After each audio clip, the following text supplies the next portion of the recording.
Marketing Médica les da la bienvenida. En esta oportunidad vamos a tocar la especialidad de endocrinología y uno de los temas más preguntados en los exámenes ENAM es diabetes mellitus. La diabetes mellitus es una enfermedad sistémica que compromete diferentes órganos y cuyo denominador común es la hiperglicemia. Entonces, ¿cómo hacemos el diagnóstico de diabetes mellitus? Para hacer el diagnóstico de diabetes mellitus tenemos dos pruebas. Uno es la glucosa en ayunas, una glucosa basal, después de 8 horas de ayuno, 8 a 12 horas de ayuno, y la otra prueba es el test de tolerancia a la glucosa. Aquí debemos remarcar que la prueba definitiva o la prueba gold estándar o la prueba de oro para hacer el diagnóstico de diabetes mellitus es precisamente el test de tolerancia a la glucosa. Entonces, si realizamos la primera prueba, el test de la glucosa en ayunas, y el valor sale entre 70 y 109, diremos entonces que el paciente es normal, que no tiene diabetes mellitus. Si la glucosa está entre 110 y 125, diremos que es un intolerante de ayunas.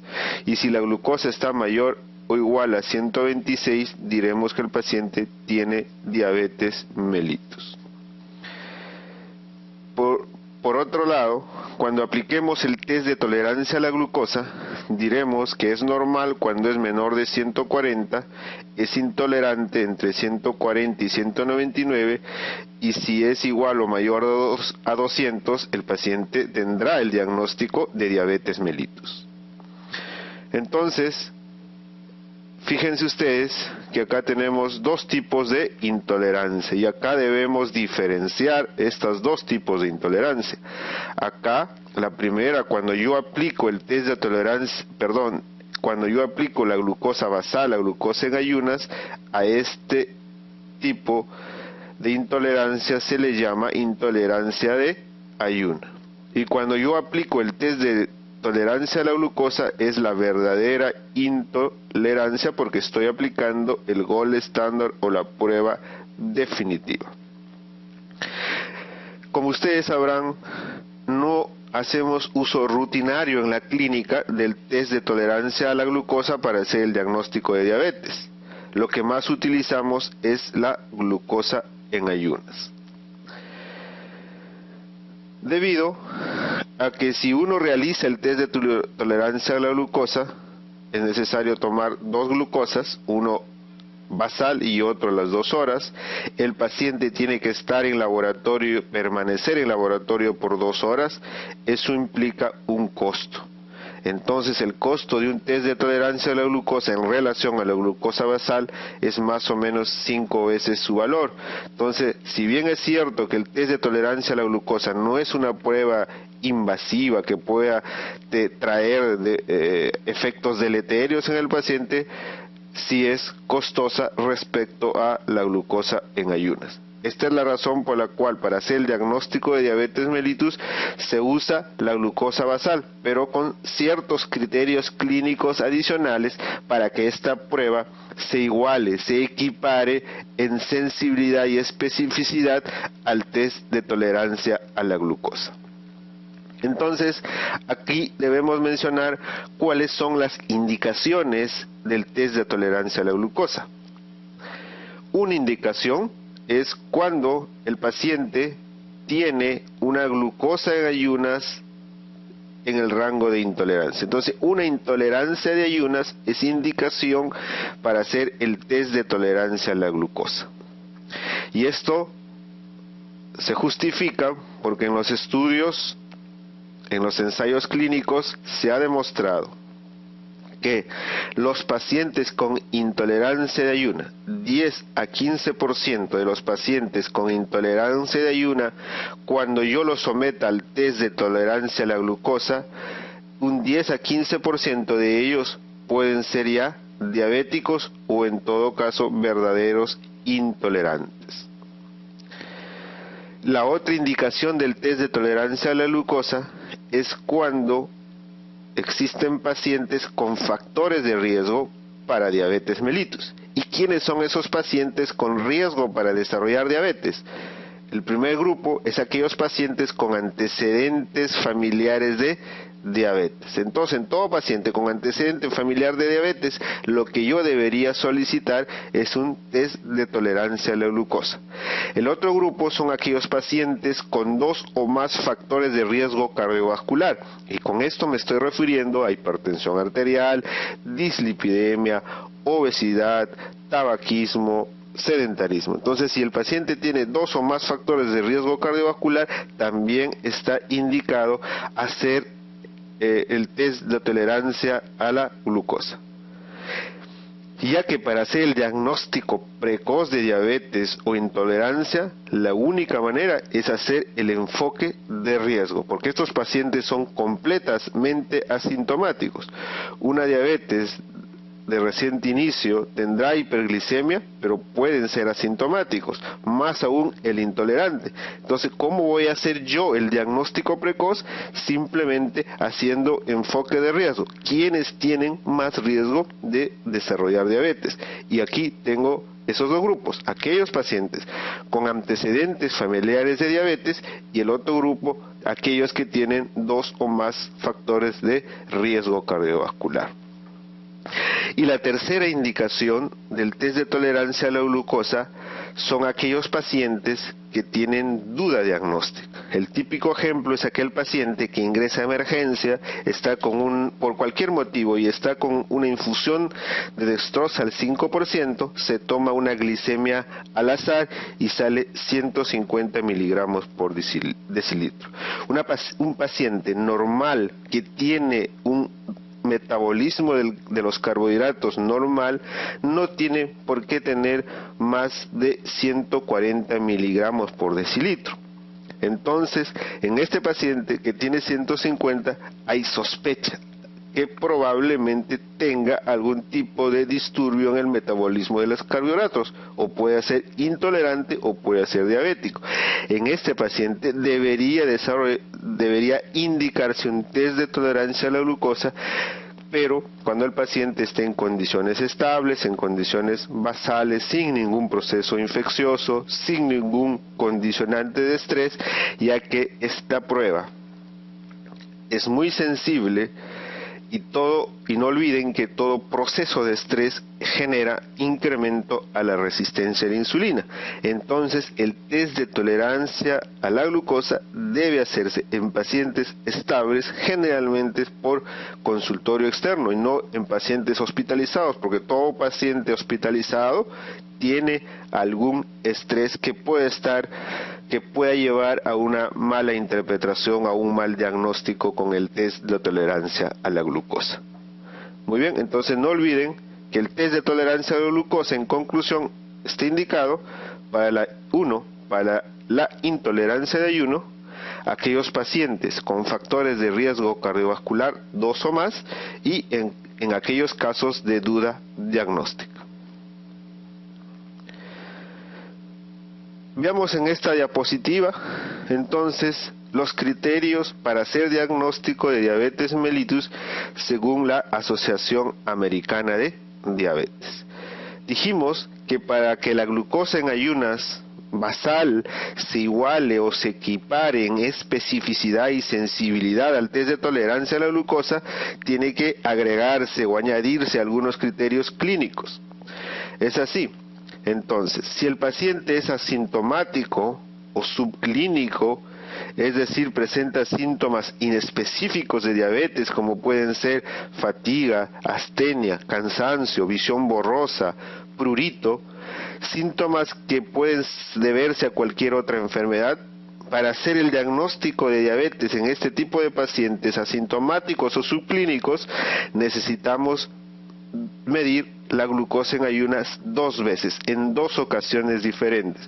Entonces, si en 2 ocasiones diferentes la glicemia en ayunas está mayor o igual a 126 miligramos por decilitro, entonces haré el diagnóstico de diabetes mellitus.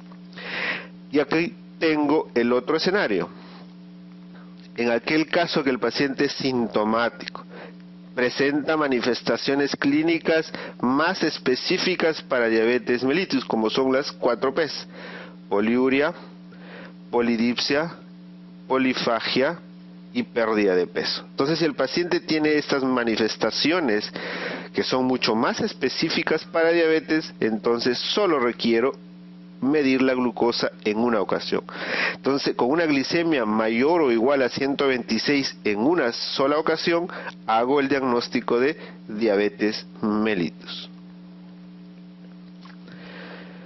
Cuando un paciente llega a emergencia con antecedente de diabetes mellitus, debemos descartar 2 complicaciones agudas. Una de ellas es la cetoacidosis diabética y la otra es el síndrome hiperosmolar.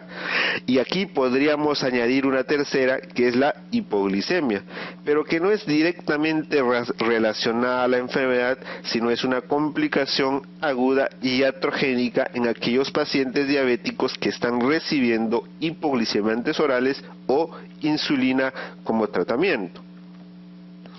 Entonces, ¿cómo hago yo la sospecha diagnóstica de una cetoacidosis diabética? ¿Cómo yo puedo sospechar que un paciente diabético que ingresa a emergencia está desarrollando una cetoacidosis diabética? Y aquí una perla diagnóstica, algo importantísimo. Ustedes tienen que medir la frecuencia respiratoria. El paciente va a venir taquimneico, con la típica respiración de Kussmaul o respiración acidótica. El paciente estará taquimneico, pero muchas veces no va a referir disnea, porque disnea es la sensación, por definición es la sensación de falta de aire. Entonces estos pacientes están respirando muy rápido, están taquimneicos, pero no sienten la sensación de falta de aire, y ellos mismos van a referir como que están agitados, sienten que respiran rápido, pero no les falta aire. Entonces eso es característico. Si en un paciente con antecedente de diabetes, ustedes ven que el paciente está taquimneico con una frecuencia respiratoria más de 20, pero sí es necesario descartar que no exista una patología respiratoria o cardiovascular que esté explicando esta taquimnia. Entonces sospecharé en un paciente con cetoacidosis aquel paciente que presenta taquimnia sin causa explicable aparente, como es una causa cardiovascular o una causa respiratoria. Lógicamente, un paciente con cetoacidosis diabética va a venir con historia de síntomas de descompensación, las 4 P's: polidipsia, poliuria, polifagia y pérdida de peso. Eso es un denominador común para ambas complicaciones agudas, tanto para la cetoacidosis diabética como para el síndrome hiperosmolar. También puede haber náuseas, vómitos, dolor abdominal, deshidratación y trastorno del sensorio. El trastorno del sensorio puede ir desde la confusión, omnibulación, pasar por la somnolencia, el sopor, hasta el coma profundo. Entonces, el siguiente paso, ¿cuál es mi plan de trabajo para hacer el diagnóstico de cetoacidosis diabética? Es pedir un análisis de gases arteriales y electrolitos. En análisis de gases arteriales, ¿qué es lo que voy a buscar? Los siguientes criterios diagnósticos. El pH tiene que estar menor de 7.3, o sea, es un pH ácido. Bicarbonato menor de 15. Hay cetonemia, los cuerpos cetónicos están incrementados a nivel plasmático, o también puedo usar otra medición indirecta, que es la cetonuria, incremento de cuerpos cetónicos en orina, que generalmente nos informan de forma cualitativa, 1, 2 o 3 cruces. En una cetoacidosis diabética encontraremos una cetonuria con 2 a 3 cruces. El anion GAP elevado, ¿no? Entonces es una acidosis metabólica, anion GAP elevado mayor a 12, y la glicemia tiene que estar entre 200 a 600 miligramos por decilitro. Esto realmente es solamente un valor referencial, porque si la glucosa está mayor de 600, lo más probable que pueda desarrollar el paciente es un síndrome hiperosmolar. En la cetoacidosis diabética también podemos encontrar disturbios hidroelectrolíticos como es la hiponatremia, pero puede haber una pseudo hiponatremia debido a que por cada incremento de 100 miligramos de glucosa en la sangre, el sodio baja en 2.4 miliequivalentes. Entonces tenemos que hacer la corrección del sodio, y acá aplicamos esta fórmula sencilla: el sodio corregido es igual al sodio medido más 2.4 por la diferencia entre la glucosa medida menos 100, todo esto entre 100. Entonces, al desarrollar esta operación nos sale el sodio corregido. Otra alteración frecuente que podemos observar en la cetoacidosis diabética es el potasio, la hipocalemia. Frecuentemente, la mayoría de pacientes van a venir con hipocalemia. Y hay un pequeño grupo que puede tener hipercalemia. ¿Y quiénes son estos pacientes de presentación rara que van a cursar con hipercalemia? Son aquellos pacientes con cetoacidosis diabética severa, con un pH menor de 7, que tiene alta mortalidad. ¿Y a qué se debe la hipercalemia? En este tipo de pacientes se debe a que hay un intercambio iónico entre los iones hidrógenos y el potasio. En una cetoacidosis habrá incremento exagerado de los iones hidrógenos, los cuales van a ingresar dentro de la célula, y el potasio va a salir fuera de la célula. Entonces, esa es la explicación de por qué puede haber hipercalemia en algunos pacientes con cetoacidosis diabética. Pero independientemente de los niveles de potasio en suero, el potasio corporal total está disminuido. Y aquí la otra manifestación aguda de la diabetes mellitus, que es el síndrome hiperosmolar. Igual la clínica será un paciente con síntomas de descompensación, con poliuria, polidipsia, polifagia, pérdida de peso. Aquí el signo de alarma, el signo clave diagnóstico es evaluar la deshidratación.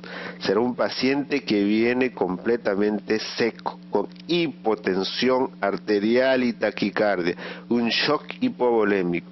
En ese tipo de pacientes uno debe diagnosticar probablemente un síndrome hiperosmolar. Nuevamente acá aparece el trastorno del sensorio.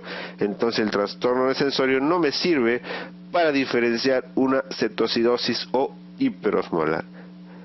El dato clínico que me permite diferenciar es justamente la deshidratación para el síndrome hiperosmolar y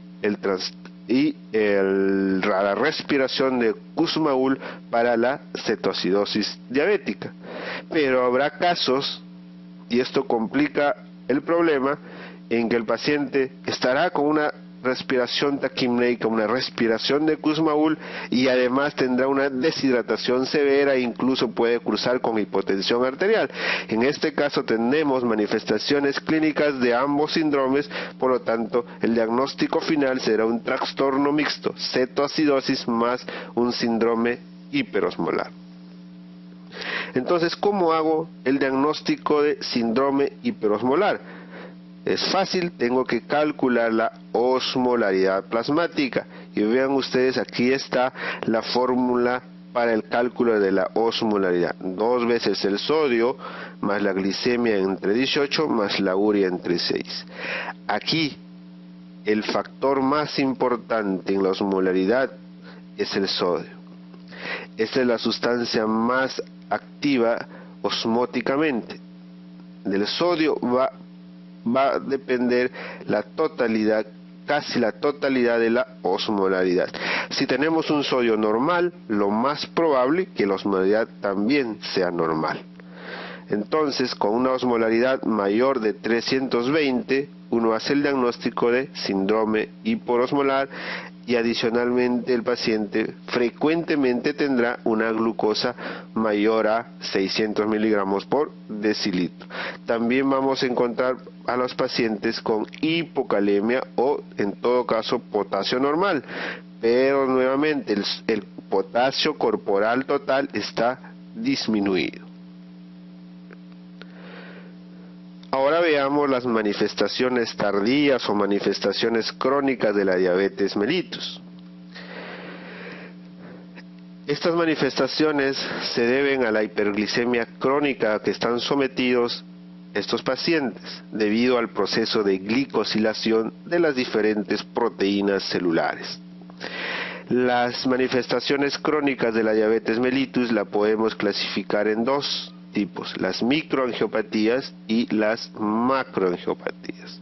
Las microangiopatías porque la lesión es en pequeños vasos, en la microcirculación, y las macroangiopatías porque la lesión es en vasos de mediano a gran calibre. Dentro de las microangiopatías tenemos la neuropatía diabética, la nefropatía diabética y la retinopatía diabética. Y dentro de las macroangiopatías tenemos la cardiopatía coronaria, el desorden cerebrovascular de tipo isquémico, la insuficiencia arterial periférica. Comenzaremos comentando algo sobre la neuropatía. De todas las manifestaciones crónicas de la diabetes mellitus, la manifestación más frecuente y la primera en aparecer es la neuropatía diabética. Entonces, graben eso, que podría venir en los exámenes. La manifestación crónica más frecuente y la primera en aparecer es la neuropatía diabética. 50% de los pacientes diabéticos con diagnóstico reciente o debut de diabetes mellitus tienen ya neuropatía diabética. 50% de los pacientes de reciente diagnóstico tienen ya neuropatía diabética. El problema que la mayor parte de estos pacientes con neuropatía son asintomáticos. El 70% de los pacientes con neuropatía son asintomáticos, entonces no van a tener la típica manifestación de una neuropatía diabética, que es compromiso de extremidades inferiores, parestesias o adormecimientos, dolor tipo ardor, hiperalgesia en extremidades inferiores a predominio distal. Por eso se dice que las manifestaciones son en guante y pantalón, que son distales. No va a haber este tipo de manifestación en la mayoría de pacientes, solo en un 30% de pacientes. Y el resto, el grueso de la población, entonces haré el diagnóstico con un adecuado examen físico. Tengo que evaluar la sensibilidad superficial, táctil y la sensibilidad propioceptiva. En este tipo de pacientes con neuropatía sensitivo-motor habrá hiporreflexia porque se altera la sensibilidad propioceptiva y también estará disminuida la sensibilidad táctil a nivel de las plantas. Y por último, si hay duda en el examen clínico, tendré que pedir una electromiografía y velocidad de conducción, el cual me sirve para hacer el diagnóstico definitivo si existe o no neuropatía diabética. Otra cosa importante a mencionar en la neuropatía diabética es que existen diferentes tipos de compromiso neuropático. Pueden comprometer los nervios sensitivomotores, los nervios autonómicos, los nervios craneales. Entonces el compromiso es difuso en diferentes nervios. Entonces, ¿cuál es la neuropatía más frecuente? El sensitivo motor. El cuadro clínico ya lo mencionamos hace un momento: parestesias, hiperalgesias, a predominio de miembros inferiores y a predominio distal. Ese es el cuadro característico de una neuropatía sensitivo motor periférico. También puede haber compromiso de los nervios autónomos. Entonces las manifestaciones clínicas serán, por ejemplo, la vejiga neurogénica. El paciente vendrá con un globo vesical y el paciente mantendrá una diuresis por rebosamiento. La gastroparesia diabética, el paciente viene con náuseas, vómitos, síntomas de dispepsia. ¿Cómo hago el diagnóstico de una neuropatía autonómica precoz, incipiente? Ahí viene el examen clínico. Muy importante evaluar dos cosas: la frecuencia de pulso.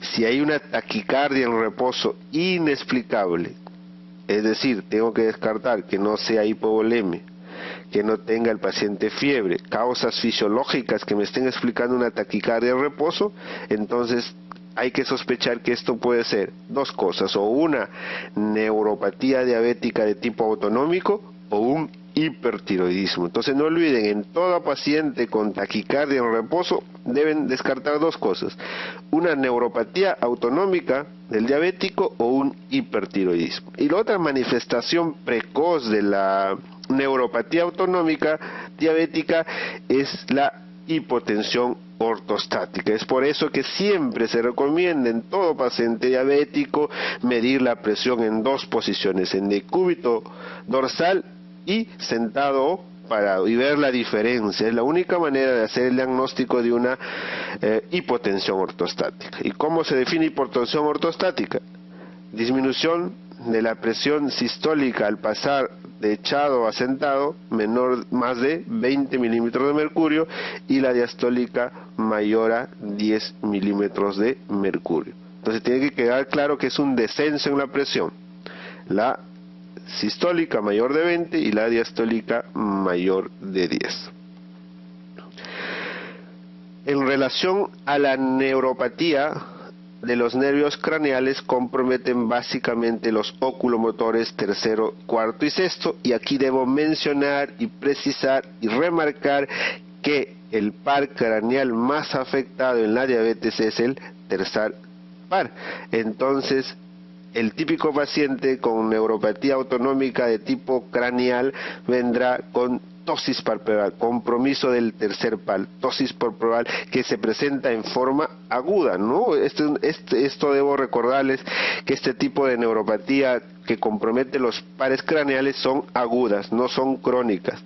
Y de igual manera que aparecen rápidamente cuando uno controla adecuadamente la glicemia de estos pacientes, desaparecen espontáneamente.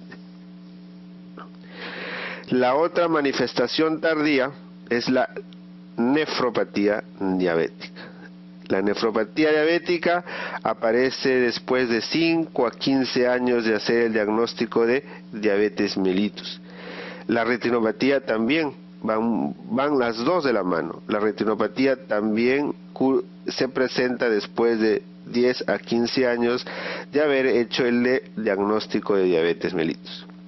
La nefropatía diabética tiene cuatro fases, 4 estadios. La primera estadio es hiperfiltración, y el diagnóstico lo hago solicitando una depuración de creatinina. Cuando el paciente presente una depuración mayor de 120 mililitros por minuto, entonces estaré haciendo el diagnóstico de nefropatía diabética grado 1 por hiperfiltración. El grado 2 de la nefropatía es cuando el paciente presenta microalbuminuria. Entonces, para hacer el diagnóstico hay que pedir microalbuminuria al paciente. La tercera fase es la macroalbuminuria, ¿no? Cuando tenemos proteínas en orina mayor a 500 miligramos en orina de 24 horas. Entonces, para hacer el diagnóstico, valga la redundancia, hay que pedir una proteínas en 24 horas. Y la última fase, ¿no?, es de la nefropatía, es los pacientes ya con insuficiencia renal crónica, con una depuración menor a 60 mililitros por minuto. Aquellos pacientes que tengan una depuración menor de 15 mililitros por minuto son aquellos pacientes ya con insuficiencia renal crónica terminal con indicación de diálisis. Y aquí hay una pequeña diferencia con otro tipo de pacientes también con insuficiencia renal, en los cuales se indica diálisis cuando la depuración está menor de 10, pero en caso de la población diabética se indica hemodiálisis cuando la depuración está menor de 15. La retinopatía diabética, como ya dijimos, va de la mano con la nefropatía diabética. El tiempo de instalación casi es el mismo, de 5 a 15 años. Puede haber retinopatía de tipo proliferativa y no proliferativa, y es una de las causas de ceguera en los pacientes diabéticos. Luego, las macroangiopatías, la más frecuente es la cardiopatía coronaria. Y acá debemos hacer algunos alcances. La diferencia de la patología coronaria del diabético con otro tipo de pacientes, que en esta puede ser subclínico o asintomático, ya que el umbral de dolor en estos pacientes por la neuropatía puede estar incrementadas. Entonces el paciente puede hacer un infarto con escaso dolor o sin dolor, y uno hace el diagnóstico con otras manifestaciones de descarga adrenérgica. De repente el paciente viene con sudoración, taquicardia, hipotensión arterial, uno pide un electrocardiograma y enzimas cardíacas y hace el diagnóstico de un infarto de miocardio en un paciente sin dolor precordial. Entonces eso es lo que ustedes deben recordar en los pacientes con cardiopatía coronaria diabéticos, que pueden ser subclínicos o asintomáticos. El resto de manifestaciones son similares. El paciente puede presentarse emergencia con un síndrome coronario agudo. Entonces, ¿qué posibilidades tendrá? Tiene la posibilidad de desarrollar un infarto de miocardio o una angina inestable. El infarto a su vez puede ser un infarto Q o un infarto no Q. El DCB isquémico, ¿no? Debido al proceso de arteriosclerosis, el paciente vendrá con algún déficit motor. El diagnóstico se hace con una tomografía computarizada.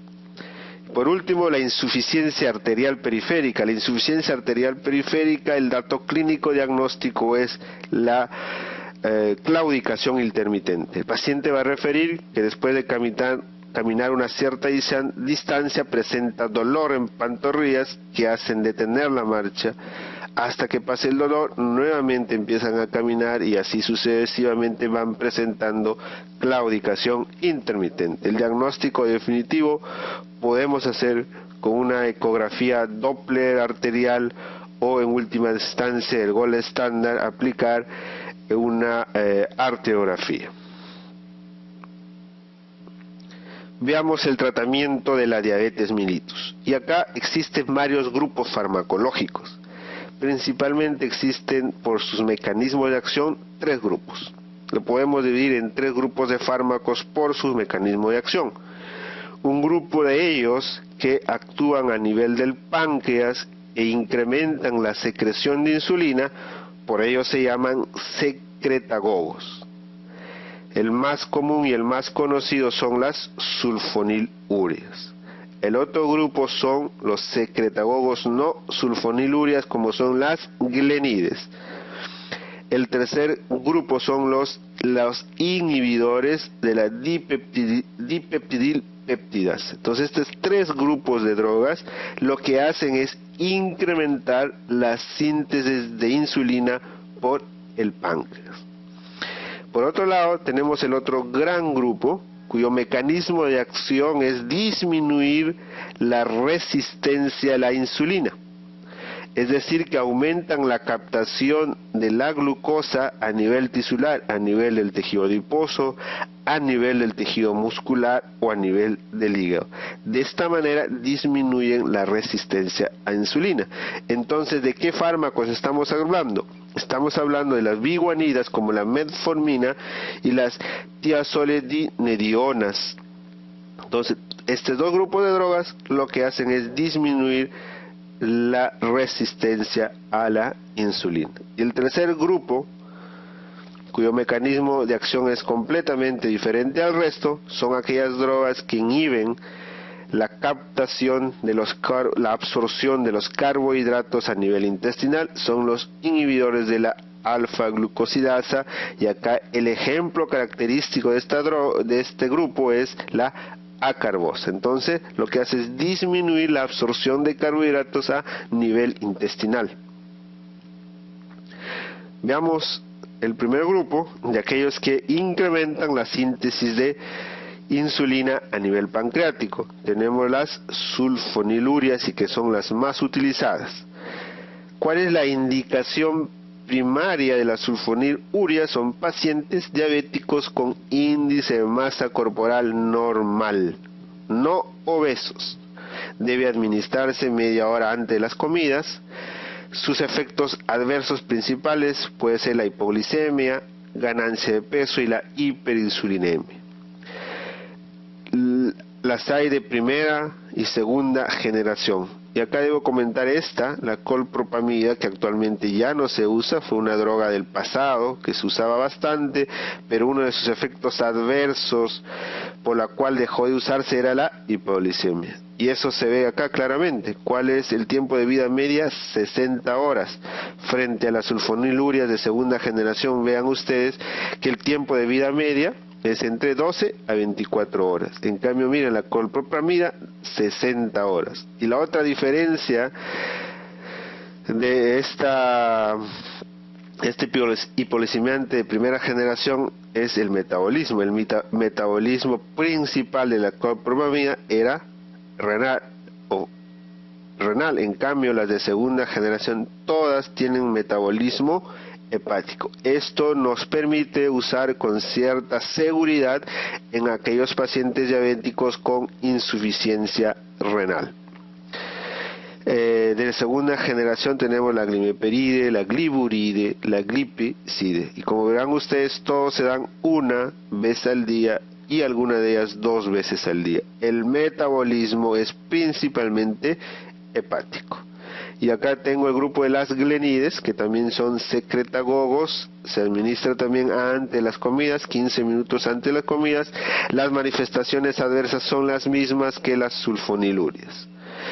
Se da generalmente 3 veces al día porque su tiempo de vida media es alrededor de 4 a 6 horas. Tenemos a la repaglinide y a la nateglinide. Este otro grupo de aquellos que disminuyen la resistencia a la insulina, tenemos el grupo de las biguanidas y las tiazoledinedionas. En nuestro medio la más frecuente, o la que únicamente existe, es la metformina. Se administra con los alimentos.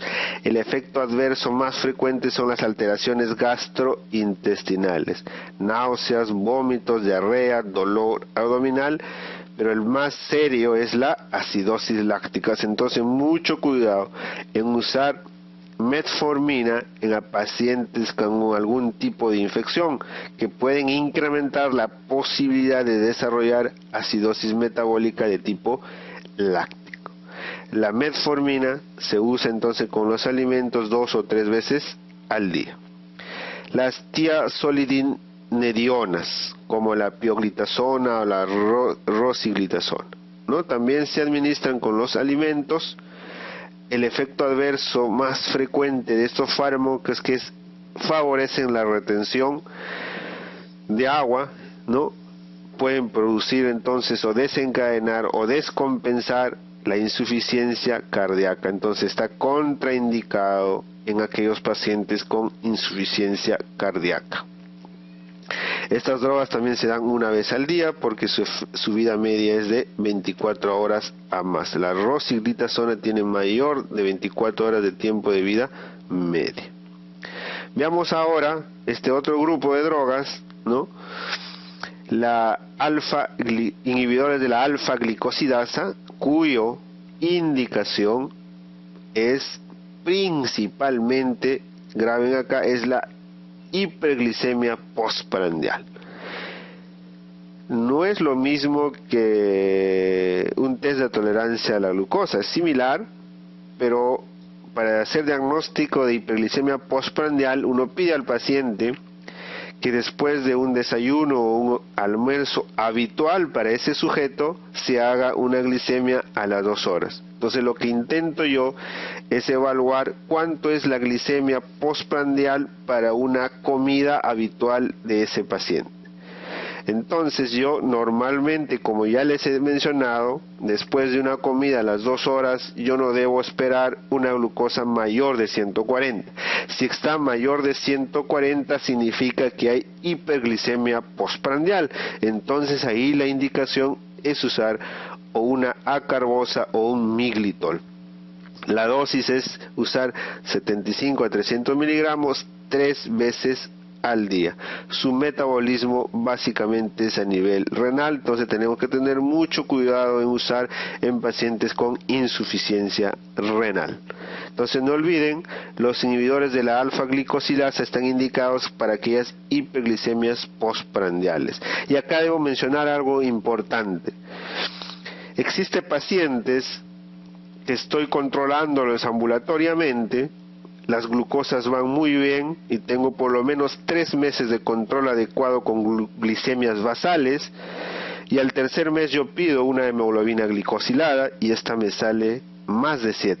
Entonces me pregunto, ¿cómo es posible que el paciente, teniendo glicemias basales normales, tiene incremento de la hemoglobina glicosilada? Que me está diciendo que hay un mal control metabólico. En este tipo de pacientes con glicemias basales normales y una hemoglobina glicosilada alta, debo sospechar en una hiperglicemia postprandial.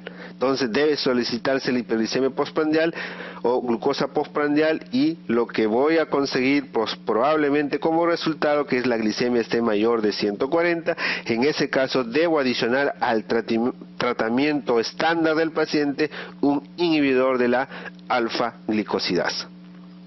Este otro grupo, los inhibidores de la dipeptidasa, como la sitagliptin, ¿no? También son drogas que aumentan la secreción de insulina, ¿no? Como la sulfoniluria.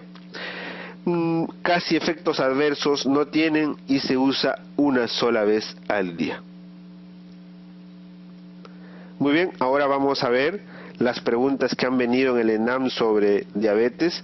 Dicho de paso, debo mencionar que esta es una de las enfermedades más preguntadas, ¿no? Aproximadamente 70% de las preguntas del ENAM son de diabetes.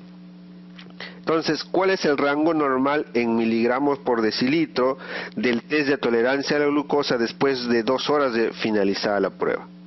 Este es ENAM 2008. Entonces, después de las 2 horas de finalizar la prueba, la glucosa nunca debe superar, como ya dijimos, los 140 miligramos por decilitro, debe ser menor. Entonces la única alternativa que coincide menor a 140, por supuesto sin incluir 140, es la alternativa C. Entonces recordemos, menor de 140 es normal, entre 140 y 199 o menor de 200 es intolerante, y mayor o igual a 200 es diabético. ENAM 2008 dice: mujer diabética de 42 años es llevada a emergencia por presentar un cuadro de sopor, glucosa en sangre de 350 miligramos por decilitro. ¿Cuál de los siguientes hallazgos confirma el diagnóstico de cetoacidosis? Entonces ya me dan acá el diagnóstico.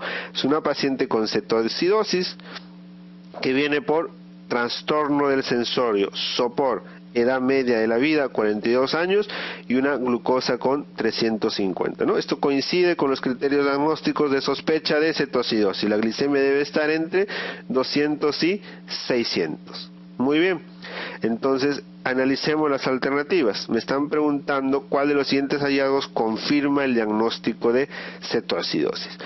Polidipsia, la primera alternativa, polidipsia, polifagia y poliuria, no me permite diferenciar ni cetoacidosis ni hiperosmolar, se presenta en ambas situaciones y lo único que me dice de estos síntomas es que es una diabetes descompensada no controlada. Sudoración, enfriamiento generalizado y trastorno de conciencia. En ninguna de las dos complicaciones agudas, sea una cetoacidosis o un hiperosmolar, vamos a ver sudoración profusa ni enfriamiento. Esos son signos de descarga adrenérgica, lo cual lo vemos en la hipoglicemia. Entonces la alternativa B son síntomas de hipoglicemia. Deshidratación severa, hiperosmolaridad y convulsiones, eso lo vemos en los pacientes con síndrome hiperosmolar. Entonces tampoco se puede considerar esta alternativa. La alternativa D, dolor abdominal, respiración de Kussmaul y cetonuria. Entonces esta es la alternativa correcta. No olviden entonces el signo clave diagnóstico de cetoacidosis es la respiración de Kussmaul o también taquimnia. Puede haber dolor abdominal difuso y cetonuria. El dolor abdominal incluso nos puede hacer pensar en un dolor abdominal de tipo quirúrgico, un abdomen agudo. Mucho cuidado, si la glicemia está elevada, en el AGA encontramos que es una acidosis metabólica. Este dolor abdominal es por cetoacidosis, y no de una causa quirúrgica. Fiebre, decaimiento y malestar general es una alternativa distractora, nada tiene que ver con el caso clínico.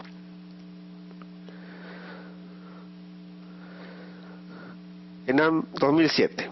Mujer de 70 años sin antecedentes, desde hace 15 días presenta polidipsia y poliuria, 6 días antes inicia compromiso del sensorio, náuseas y vómitos, examen físico hipotensa, con tendencia a la taquicardia, febril, soporosa, con mucosa oral seca y sin signos de focalización. Exámenes auxiliares: glicemia 850, urea 90 incrementado, sodio incrementado 150, o sea, hay una hipernatremia, bicarbonato disminuido. ¿Cuál es el cuadro clínico más probable? El bicarbonato normal es 24 más menos 2, o sea, el mínimo sería 22, o sea que acá hay disminución del bicarbonato. Entonces vean, es una paciente de avanzada, 70 años, que viene por síndrome polidipsia poliuria. Si yo enfocara solamente el diagnóstico por ese síndrome, diría que la causa más frecuente de polidipsia y poliuria es la hiperglicemia por diabetes mellitus. La otra causa de polidipsia poliuria, la segunda causa, es las pacientes con diabetes insípida. Luego les siguen los pacientes con insuficiencia renal crónica en su fase poliúrica, y finalmente tenemos la hipercalcemia en los pacientes con hiperparatiroidismo, que son de presentación rara. Entonces la causa más frecuente de polidipsia poliuria está la diabetes mellitus. Entonces esta paciente ya tiene 2 semanas con polidipsia poliuria y luego hace trastorno del sensorio, ¿no? Entonces ese es el cuadro típico. Inicia con síntomas de descompensación de la diabetes, luego hace compromiso del sensorio. Entonces, ¿qué tenemos? 2 posibilidades: o es cetoacidosis o hiperosmolar. Veamos, esta es una paciente hipotensa con taquicardia, febril, deshidratada y chocada. ¿Qué es lo más probable? Le dije, cuando hay deshidratación, síndrome hiperosmolar, Algunos datos adicionales te dice que no está focalizando, o sea que esto no es un problema de un tumor o un DCB isquémico, y la glicemia está en 850. Otro hallazgo que me hace sospechar en síndrome hiperosmolar: cuando la glicemia está más de 600, sospecho en hiperosmolar. Y el diagnóstico definitivo de hiperosmolar se hace con la osmolaridad. Entonces calculemos la osmolaridad. ¿Qué dice la fórmula de la osmolaridad? 2 veces el sodio, sería 300, más la glucosa entre 18, 850 entre 18, que aproximadamente debe ser unos 40, 45.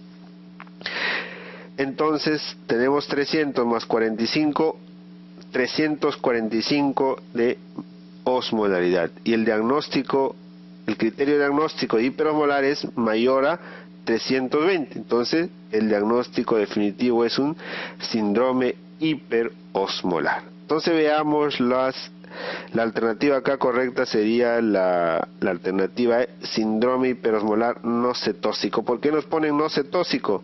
Podría ser mixto, ¿no es cierto? Pero veamos, ¿puede ser mixto?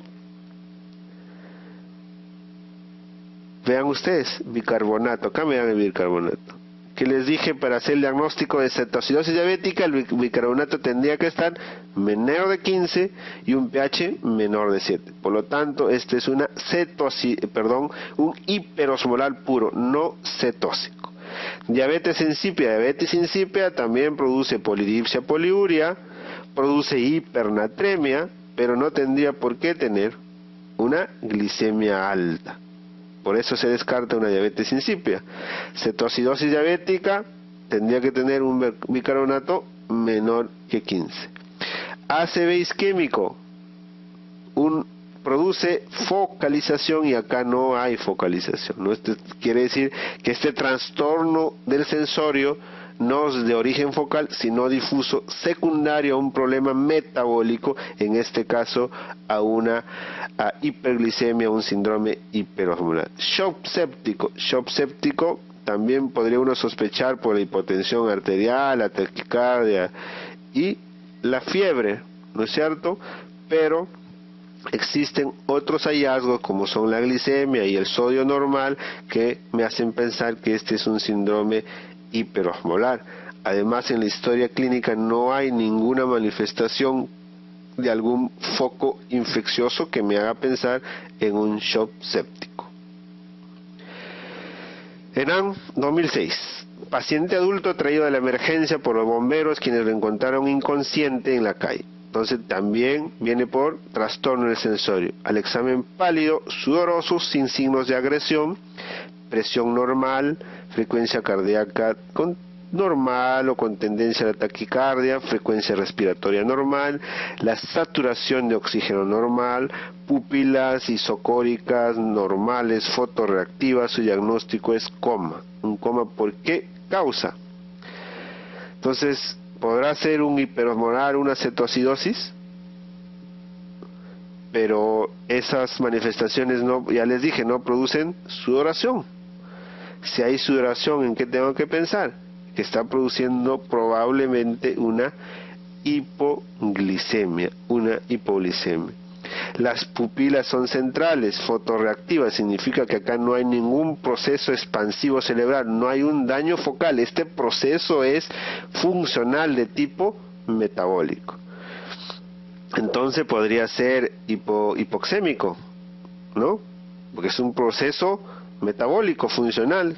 Sí, pero eso se descarta porque acá te están dando un dato preciso en la historia clínica que la saturación es mayor del 95%. Por lo tanto, no puede ser de tipo hipoxémico. Un coma barbitúrico. Los barbitúricos lo que producen es depresión respiratoria.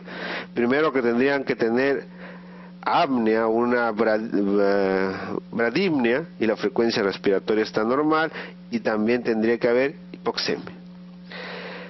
Esta alternativa vigilia netamente se descarta porque este paciente está con trastorno del sensorio.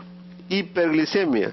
No hay ningún signo de descompensación de hiperglicemia, polidipsia, poliuria, polifagia ni pérdida de peso. Por lo tanto, por descarte, se puede incluso hacer el diagnóstico de hipoglicemia.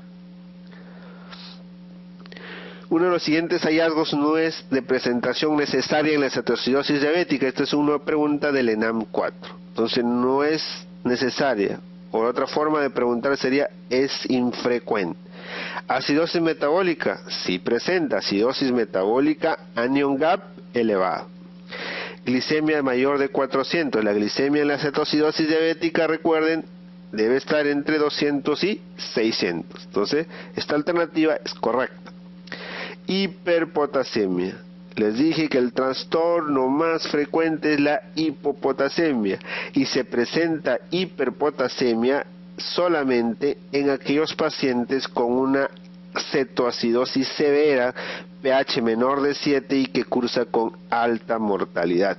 Entonces sí se puede presentar, pero es infrecuente. Bicarbonato menor de 15 es uno de los criterios diagnósticos de cetoacidosis. Cuerpos cetónicos en orina también es otro criterio de cetoacidosis. Entonces, en este caso, la manifestación infrecuente sería la hiperpotasemia.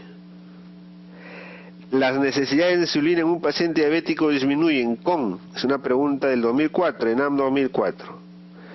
La glicemia se incrementa en todo proceso de estrés debido al incremento de las hormonas de estrés, y la principal hormona de estrés es el cortisol, la hormona de crecimiento y las catecolaminas.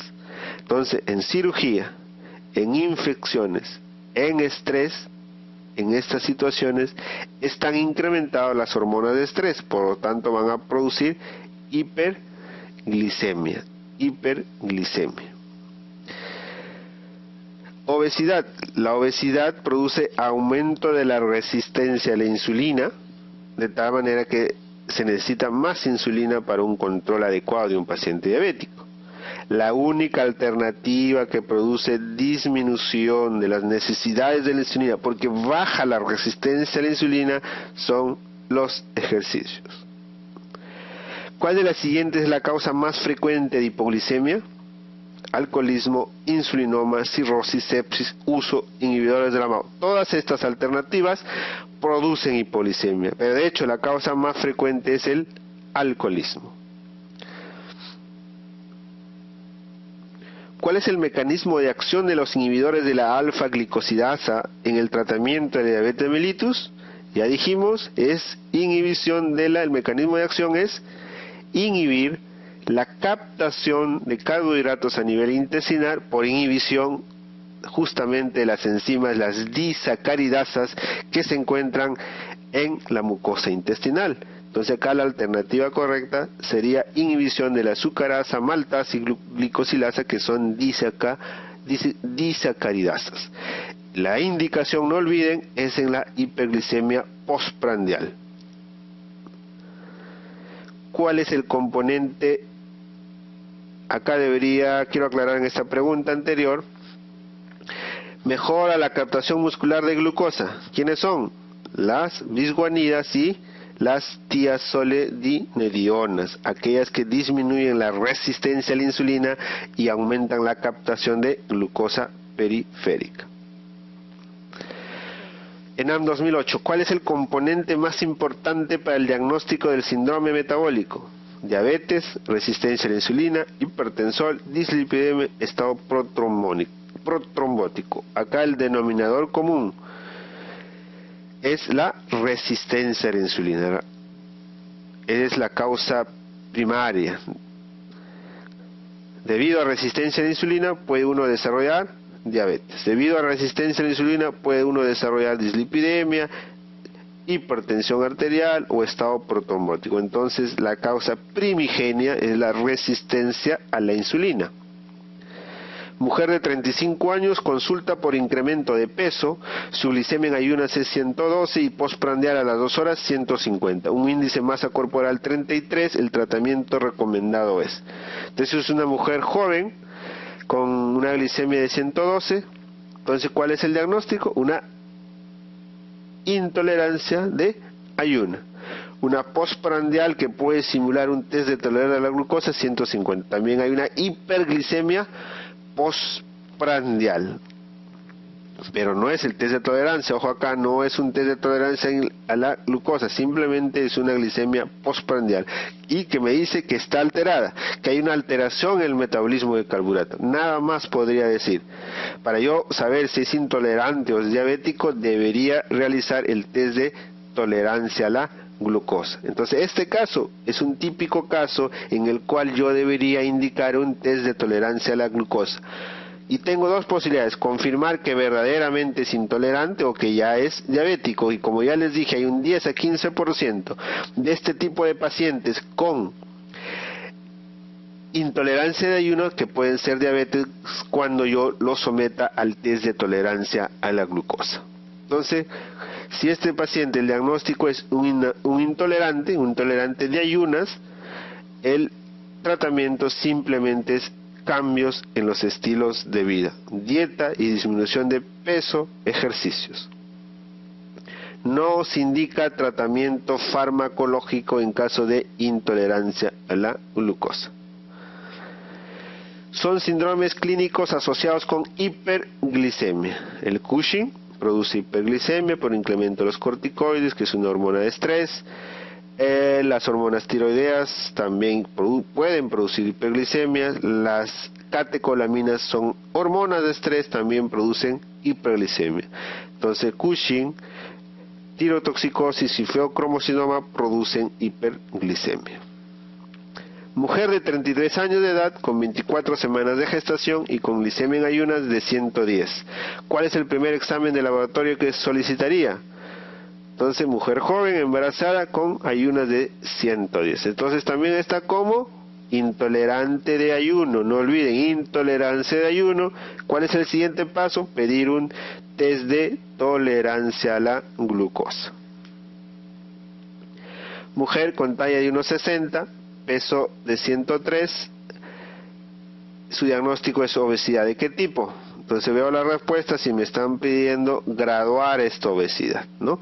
Para eso tengo que hallar el índice masa corporal. Peso entre talla al cuadrado. Eso sale más de 40. Por lo tanto, será una obesidad de tipo mórbida o severa. Se dice obesidad de tipo 1 leve cuando el IMC está entre 30 y 35. Si la obesidad o si el IMC está entre 35 y 40, se dice que la obesidad es grado 2 o moderada, y si el IMC está mayor de 40 es una obesidad severa o mórbida. ¿Cuál será lo ideal para la evaluación y seguimiento de un paciente obeso? Perfil lipídico, hemograma y perfil hepático. La alternativa B, perfil lipídico, glicemia y hormonas tiroideas. Esta sería la alternativa correcta. En todo eso, ¿qué debo investigar? Que no sea hipotiroideo. Por lo tanto, debo pedir el perfil tiroideo. El obeso tiene gran probabilidad, alta probabilidad de desarrollar dislipidemias. Por lo tanto, tengo que pedir lípidos, y también tiene alta probabilidad de desarrollar diabetes, ¿no? Por la resistencia a la insulina. Pregunta ENAM 2008, varón de 56 años con dislipidemia que después de 6 meses de tratamiento dietético estricto presenta el siguiente perfil lipídico. Colesterol total incrementado, el valor normal es hasta 200, acá presenta 350. LDL normal hasta 130, presenta 280. Triglicéridos 225, normales está 200.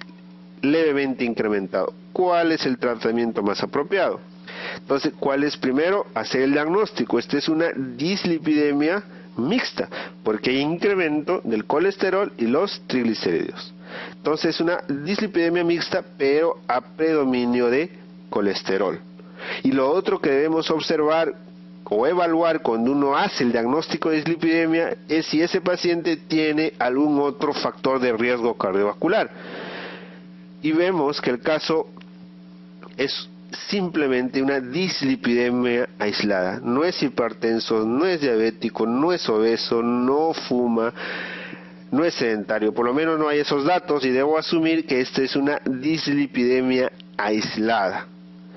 Si es así, la indicación de este paciente en cuanto a su tratamiento sería dieta, ejercicio por 8 semanas o 2 meses, luego evaluar con un nuevo perfil lipídico, y si no hay mejoría, recién se indica tratamiento farmacológico. Ojo acá, no confunda. Si esto fuera un paciente con estas características, que fuera hipertenso o fuera diabético con algún otro factor de riesgo, ahí sí no le doy chance de dieta. De frente ingreso tratamiento farmacológico. Pero aquí no me están preguntando cuál sería el tratamiento para este paciente, sino ya me están dando la alternativa de que tiene que usar un tratamiento farmacológico, y cuál yo le indicaría. Probablemente ya se le dio a este paciente la chance de dieta y no responde, y el siguiente paso sería el tratamiento farmacológico. En ese escenario, entonces, para elegir el tratamiento de una dislipidemia, tengo que ver si la dislipidemia es a predominio de colesterol o triglicéridos. En este caso es a predominio de colesterol, por lo tanto tengo que usar una estatina. En este caso sería la atorvastatina. ¿Puedo usar cualquier otra estatina? Sí, ninguna estatina ha demostrado ser mejor que la otra en cuanto a morbimortalidad. Todas son iguales. Lo que sí han demostrado es que una estatina puede ser mejor a otra en cuanto al control del nivel de colesterol o triglicéridos. Por ejemplo, la rosuvastatina, que es una estatina de última generación, puede descender mejor los niveles de colesterol y triglicéridos, pero eso no implica que sea mejor en prevenir una muerte cardiovascular. Por lo tanto, en la actualidad yo podría indicar cualquier estatina. Si la dislipidemia fuera a predominio de triglicéridos, tendría que usar un fibrato, gemfibrosil o bezafibrato, son fibratos. Y si la dislipidemia fuera mixta pero con mayores niveles de triglicéridos, podría asociar una estatina con un fibrato e incluso ezetimibe. Ezetimibe es una droga que impide la absorción de los ácidos grasos, de los triglicéridos a nivel intestinal. Básicamente también está indicado para las dislipidemias a predominio de triglicéridos.